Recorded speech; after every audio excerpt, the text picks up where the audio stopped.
بسم اللہ الرحمن الرحیم۔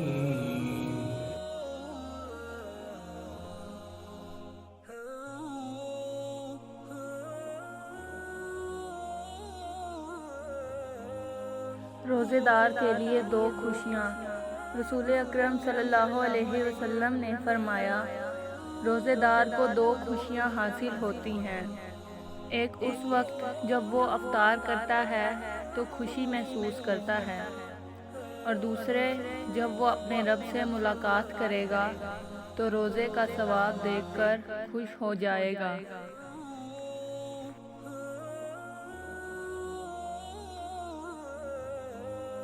فرمان مصطفیٰ صلی اللہ علیہ وآلہ وسلم، جس نے ایک دن کا روزہ اللہ عز و جل کی رضا حاصل کرنے کے لیے رکھا، اللہ عز و جل اسے جہنم سے اتنا دور کر دے گا جتنا کہ ایک کوا جو اپنے بچپن سے اڑنا شروع کرے یہاں تک کہ بوڑھا ہو کر مر جائے۔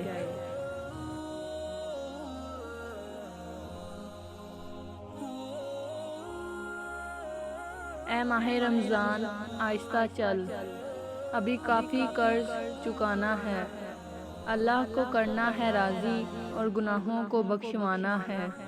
کچھ خواب ہیں جن کو لکھنا ہے اور تعبیروں کو پانا ہے۔ اپنے کچھ آنگنوں میں خوشیوں کے دیپ جلانے ہیں۔ کچھ توبہ کرنا باقی ہے اور رب کو ہم نے منانا ہے۔ جنت کا کرنا ہے سودا، جہنم سے خود کو بچانا ہے۔ اے ماہ رمضان، آہستہ چل۔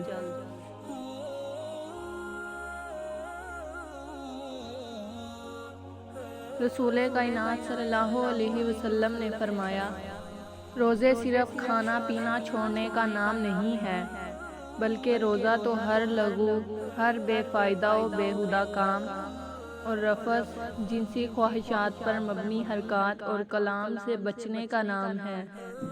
لہٰذا اگر کوئی تمہیں دوران روزہ گالی دے یا جہالت کی باتیں کرے تو اسے کہہ دو، میں روزے دار ہوں، میں روزے دار ہوں۔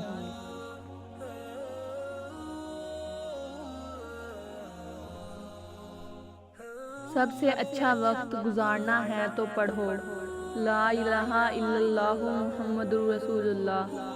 جس کو بھی بھیجو گے وہ لازمی پڑھے گا اور ثواب آپ کو بھی ملے گا۔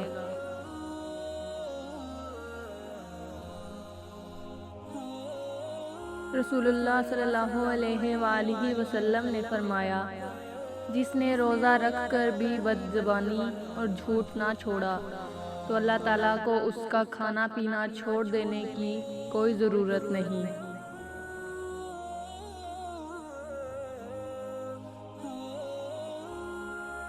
رمضان کے ایک روزے کی اہمیت۔ حضرت ابو ہریرہ رضی اللہ عنہ سے روایت ہے کہ رسول اللہ صلی اللہ علیہ وآلہ وسلم نے فرمایا، جو شخص رمضان کا ایک روزہ بھی بلا عذر شرعی سفر اور مرض کے بغیر چھوڑ دے، پھر مدت العمر اس کی تلافی کے لیے روزے رکھے، تب بھی ایک روزے کی کمی پوری نہ ہوگی۔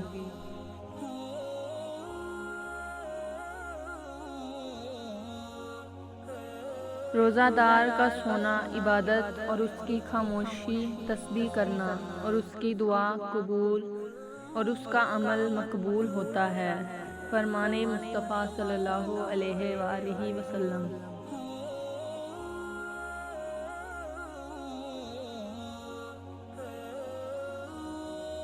سال بھر بھوک چھپاتا رہا لوگوں سے، آج وہ فخر سے بولے گا میرا روزہ ہے۔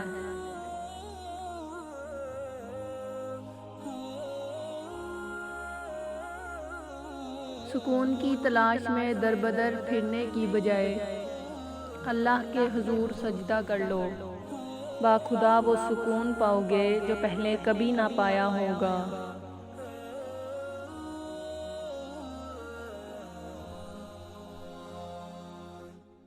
انشاءاللہ ایک دن ہماری سحری بھی اللہ کے پیارے گھر میں ہوگی۔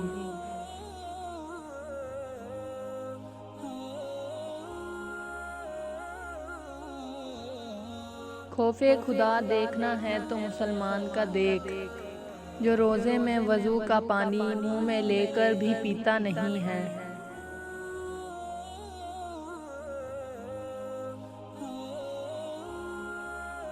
حدیث مبارکہ، قیامت کے دن اللہ عز و جل ارشاد فرمائے گا، میں نے حلف کیا ہے کہ جس کا نام احمد یا محمد ہو دوزخ میں نہ جائے گا۔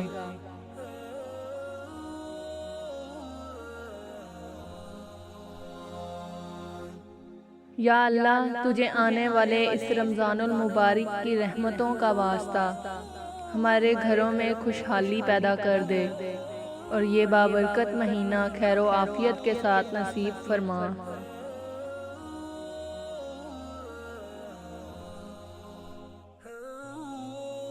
ایک رمضان کا روزہ ہو اور سامنے محمد صلی اللہ علیہ وآلہ وسلم کا روزہ ہو۔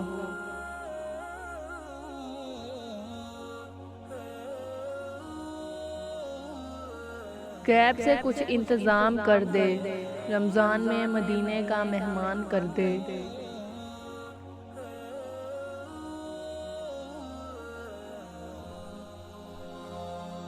پھول تو بہت ہیں مگر گلاب کی بات ہی اور ہے، مہینے تو بہت ہیں مگر رمضان کی بات ہی اور ہے۔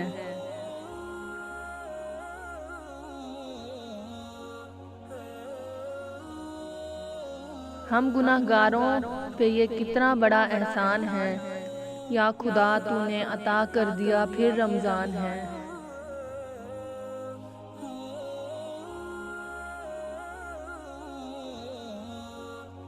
ہم نہ ہوں گے شاید پر اگلے سال بھی آئے گا رمضان، در حقیقت رمضان نہیں انسان ہے مہمان۔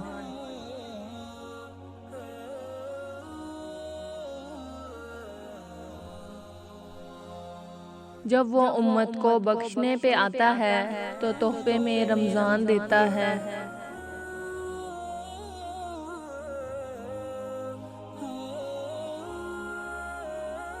فرمان مصطفیٰ صلی اللہ علیہ وسلم، روزے دار کے منہ کی بو اللہ کے نزدیک مشک کی خوشبو سے بہتر ہے۔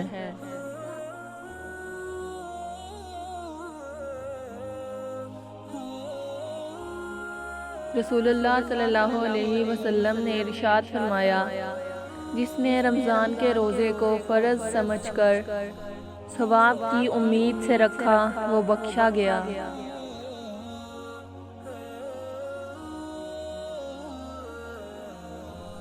روزے دار کے لیے دریائی مچھلیاں تک دعائے مغفرت کرتی ہیں اور افطار کے وقت تک کرتی رہتی ہیں۔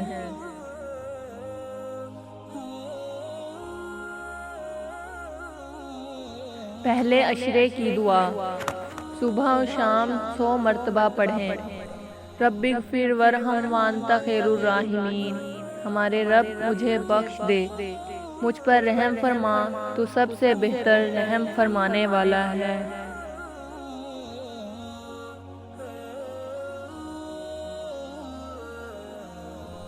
روزی میں برکات کا انمول نسخہ۔ رمضان المبارک کی چاند رات جب رمضان المبارک کا چاند نظر آ جائے تو مغرب کی نماز کے بعد 21 بار مکمل سورۃ القدر انا انزلناہ فی لیلۃ القدر جو پڑھ لے اس کی روزی میں ایسے برکت ہوگی جیسے اونچائی سے پانی تیزی کے ساتھ نیچے کی طرف ڈھلان سے آتا ہے، اتنی تیزی سے روزگار مال و دولت اس کی طرف بڑھے گا اور انشاءاللہ عز و جل اس کی تنگ دستی دور ہوگی۔ آپ بھی یاد سے پڑھ لیں اور اس میسیج کو آگے فارورڈ کر دیں۔